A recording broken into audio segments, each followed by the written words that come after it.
Welcome to Roopa's kitchen. ഇന്നത്തെ നമ്മുടെ special ഇതുപോലെ അടിപൊളിയായിട്ടുള്ള ഒരു ചെമ്മീൻ ഫ്രൈ ആണ്. ഇച്ചിരി വ്യത്യാസമായിട്ടാണ് ചെയ്തിട്ടുള്ളത്. നിങ്ങളിതുവരെ ഇതുപോലെ ചെയ്തിട്ടുണ്ടോ എന്ന് ഒന്ന് കമൻറ്റ് ബോക്സിൽ അറിയിക്കുക. അതെങ്ങനെ ചെയ്യണമെന്നുള്ളത് നമുക്ക് നോക്കാം. അപ്പോൾ നമ്മളിന്ന് ഒരു വെറൈറ്റി ആയിട്ടുള്ള ഒരു ചെമ്മീൻ ഫ്രൈ ആണ് ഉണ്ടാക്കാൻ പോകുന്നത്. ഞാൻ 1/4 കിലോ എടുത്തിട്ടുള്ളൂ കേട്ടോ. അപ്പോൾ അതിനുള്ള മെഷർമെൻറ്റ് ഞാൻ പറയാം. നിങ്ങൾ കൂട്ടിയെടുക്കുകയാണെന്നുണ്ടെങ്കിൽ അതുപോലെ എല്ലാത്തിൻ്റെയും അളവ് കൂട്ടിയെടുത്താൽ മതി. ഒരു 1/4 ടീസ്പൂൺ മഞ്ഞൾപ്പൊടി ഇട്ട് കൊടുക്കുകയാണേ. 1/4 ടീസ്പൂൺ മഞ്ഞൾപ്പൊടി, 1 ടീസ്പൂൺ ഇപ്പോൾ കാശ്മീരി ചില്ലി പൗഡറാണ്. പക്ഷേ നമ്മളൊരു പച്ചമുളകും കൂടെ ചേർക്കും, അതുകൊണ്ടാണ് ഞാനിത് കുറച്ചത്. അത് കഴിഞ്ഞിട്ട് ഒരു 1/2 ടീസ്പൂൺ ഇഞ്ചി വെളുത്തുള്ളി പേസ്റ്റ്, 1/2 ടീസ്പൂൺ മതി കേട്ടോ. പക്ഷേ ഞാൻ കുറച്ചുള്ളതുകൊണ്ട്. പിന്നെ ഒരു പച്ചമുളക് ഇതുപോലെ കട്ട് ചെയ്തത്, പിന്നെ കുറച്ച് കറിവേപ്പില കട്ട് ചെയ്തത്, പിന്നെ വന്നിട്ട് ഇതിൻ്റെ കൂടെ ഒരു പകുതി സവാള ഇതുപോലെ കുഞ്ഞു കുഞ്ഞായിട്ട് കട്ട് ചെയ്ത് വെച്ചിട്ടുണ്ട്. പകുതി മതി കേട്ടോ, അത് കട്ട് ചെയ്ത് വെച്ചിട്ടുണ്ട്. ഇനിയിപ്പോൾ നമ്മൾ കുറച്ച് ഗരം മസാല പൗഡർ ചേർക്കുന്നു. അതൊരു 1/4 ടീസ്പൂൺ ശകലം കൂടെ മതി, ഒന്നും കൂടി പോകണ്ട.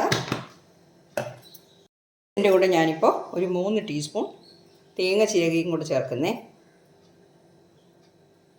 നമ്മൾ വെറൈറ്റി ആയിട്ടുള്ള ചെമ്മീൻ ഫ്രൈ ആണ് ഉണ്ടാക്കാൻ പോകുന്നത്. കണ്ടോ, ഇതെല്ലാം ചേർത്തിട്ടുണ്ട്.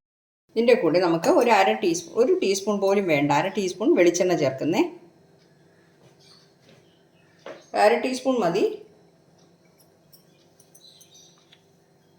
ഇപ്പം നാരങ്ങ ഉണ്ടെങ്കിൽ നാരങ്ങ നീര് ശകലം, 1 ടീസ്പൂൺ പോലും വേണ്ട, ചേർക്കാം.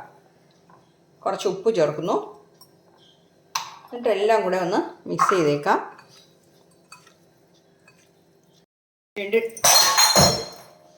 ഞാനൊരു 1 ടേബിൾ സ്പൂൺ വെള്ളം കൂടെ ചേർക്കുന്നേ. നമുക്ക് എല്ലാ മസാലയും കൂടെ എല്ലായിടത്തും കൂടെ പുരണ്ട് കിട്ടാനായിട്ടാണ്. ഇത് നമുക്ക് ഒരു 20 മിനിറ്റ് മുതൽ ഒരു 30 മിനിറ്റ് വരെ ഇത് ഈ അരപ്പൊക്കെ ഇതിൽ പിടിച്ച് കിട്ടാനായിട്ട് മൂടി വയ്ക്കാം. നമ്മളത് റെസ്റ്റ് ചെയ്യാൻ വെച്ചിട്ട് ഒരു 20 മിനിറ്റ് വരെ ആയിട്ടുണ്ട്. ഇനിയിപ്പോൾ നമുക്കിത് ഫ്രൈ ചെയ്തെടുക്കാം. അപ്പോൾ അതിനായിട്ട് ഞാനൊരു പാൻ വെച്ചിട്ടുണ്ട്. അതിൽ കുറച്ച് എണ്ണ ഒഴിച്ച് കൊടുക്കാം. ഒരു 3 ടേബിൾ സ്പൂൺ എണ്ണയൊക്കെ ഒഴിച്ചാൽ മതി. എണ്ണയൊന്നും അധികം വേണ്ട കേട്ടോ. വെളിച്ചെണ്ണയാണ് ഞാൻ യൂസ് ചെയ്യുന്നത്. ചൂടാകട്ടെ. എണ്ണ ചൂടായിട്ടുണ്ട്. കുറച്ച് കറിവേപ്പില ഇങ്ങനെ ഇട്ട് കൊടുക്കാം. എന്നിട്ട് നമ്മളിതിൽ നമ്മൾ മാരിനേറ്റ് ചെയ്ത് വെച്ചിരിക്കുന്ന ചെമ്മീൻ ഇട്ട് കൊടുക്കാം.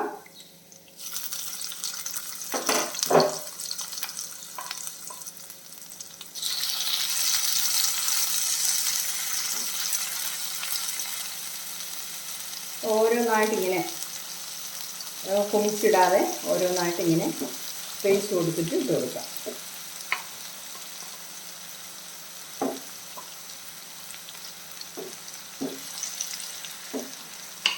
ഫ്ലെയിം കുറച്ച് വെച്ചോണേ. മീഡിയത്തിനും ലോക്ക് ഇടയ്ക്ക് വെച്ചിരുന്നാൽ മതി.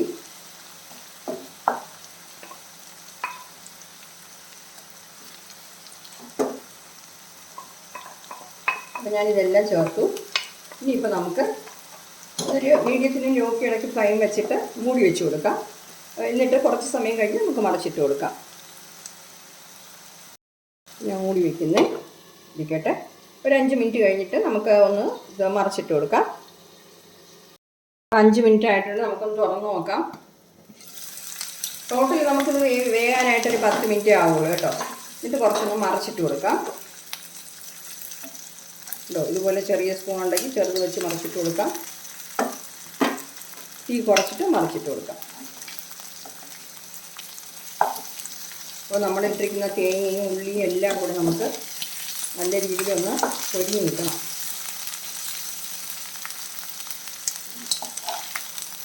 എല്ലാം ഞാൻ അതുപോലെ തന്നെ മറച്ചിട്ടേക്കാം. തുറന്ന് നോക്കാം.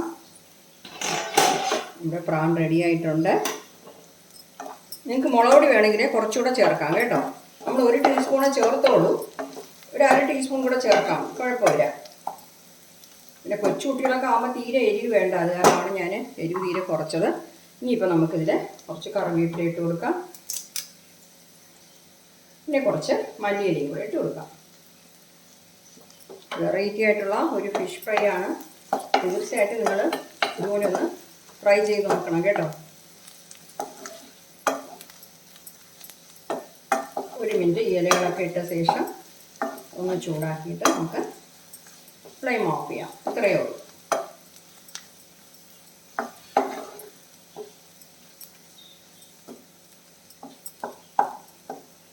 ഫ്ലെയിം ഓഫ് ചെയ്യുന്നേ. അപ്പോൾ ലോ ഫ്ലെയിമിൽ ഞാൻ 1 മിനിറ്റ് വെച്ചിരുന്നു. ഫ്ലെയിം ഓഫ് ചെയ്തു. കണ്ടോ, നമ്മുടെ ചെമ്മീൻ ഫ്രൈ സൂപ്പറായിട്ട് കിട്ടിയിട്ടുണ്ട്. തീർച്ചയായിട്ടും നിങ്ങളൊന്ന് ട്രൈ ചെയ്ത് നോക്കണം. ചപ്പാത്തിക്ക്, ദോശയ്ക്ക്, ചോറിൻ്റെ കൂടെയൊക്കെ കഴിക്കാൻ നല്ല ടേസ്റ്റാണ്. Okay, thank you.